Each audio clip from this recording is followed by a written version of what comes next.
Hello, this is the Watchdog. Welcome back to Fun with Watches. If watches weren't fun, you'd only need one. Today we're going to review the Sinobi 9866. Let's start out with the wrist check. I'm wearing this SRPJ 37 Seiko 5. This is my latest Members Choice watch. Only members got to see the unboxing. And Grogo's wearing my Militato ML06. Grogu said that Boba Fett asked Cinder Pelly's Jedi Godfather to partner up so they can prevent the Pikes from expanding any farther into his territory. The Jedi Godfather said he shouldn't worry about it. He's pretty sure the Pikes peaked. Alright, let's take a look at the watch. Comes in a fairly simple box. They put stickers all over it. Don't know why. And here it is. Not a bad looking watch considering the price.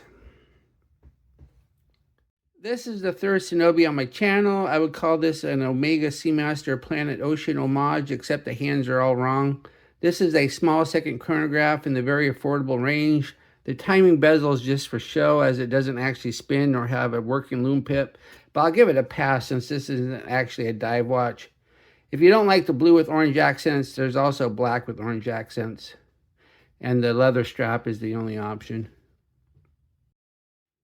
The watch is 43.2 millimeters at the bezel, which is slightly smaller than the case, but I can't really measure the case because of the pushers and the crown guard. It's 50.2 millimeters lug to lug, and it's only 11.8 millimeters thick, which is fairly thin for a big watch like this. Has a 22 millimeter lug width, which tapers down to 20 at the buckle, and weighs 68 grams on the supplied leather strap. The bezel is fixed. It doesn't spin. The bezel's just for show. So this is a 30-meter watch. You're never going to take it underwater to use the bezel anyway. So you can still use the chronograph to time stuff.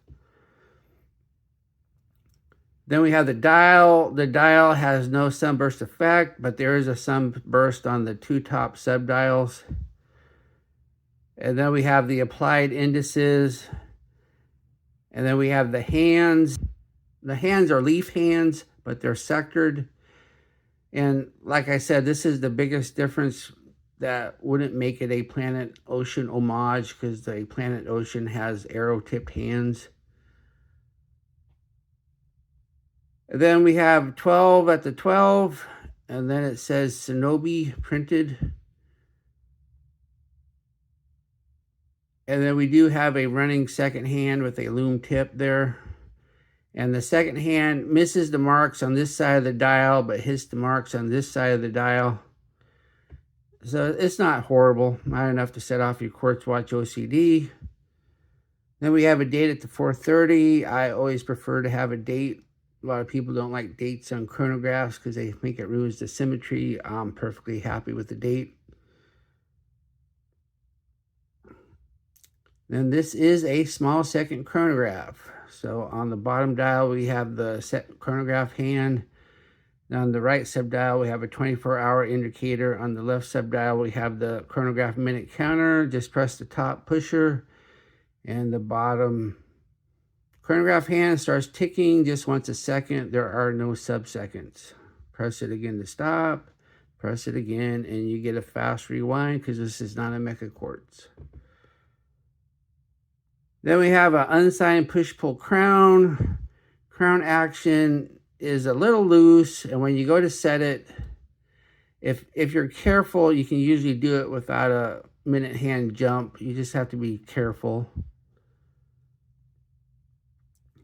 Then we have a flat mineral glass crystal. You don't get sapphire in this price range. And then we have the case. The case is a chrome-plated alloy.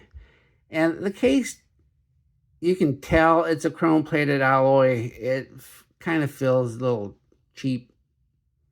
I mean, I've seen worse, but it's not the best quality in the world. You can just tell. And it's kind of hard to show. You just have to pick it up and feel it. But it is shaped nice.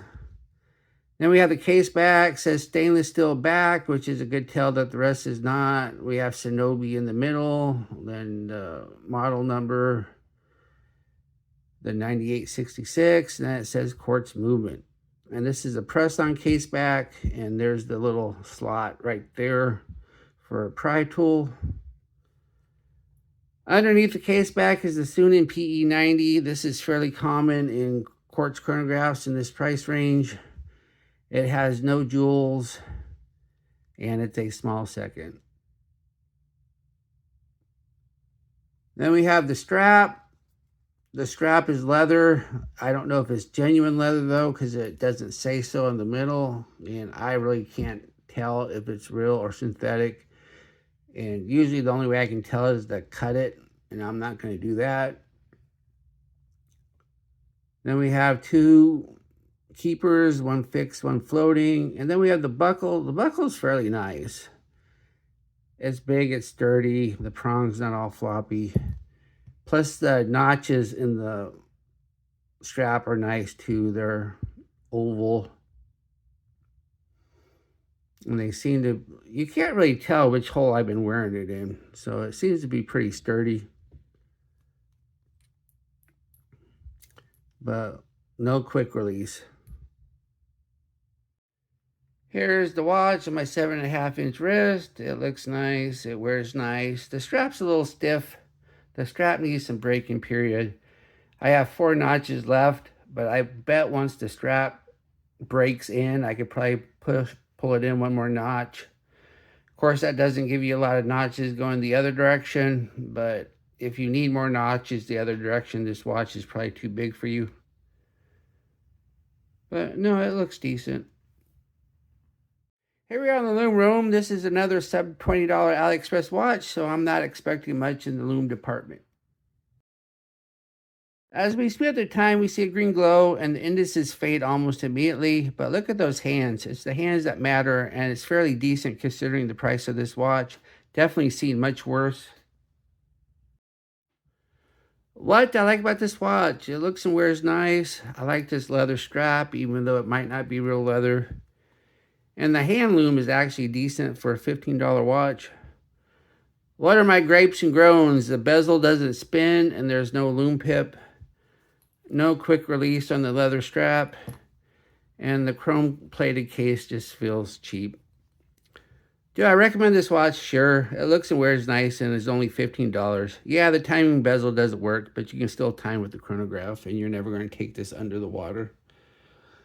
Well, thank you for watching my review of the Sinobi 9866, and I will be back with another review or unboxing. I haven't done an unboxing in a while because I just haven't had anything come in. So hopefully I'll get something today and be able to do an unboxing. Be sure and like and subscribe, and if you like this watch, be sure to use my affiliate link, and I'll get a tiny commission, but they do add up. Bye.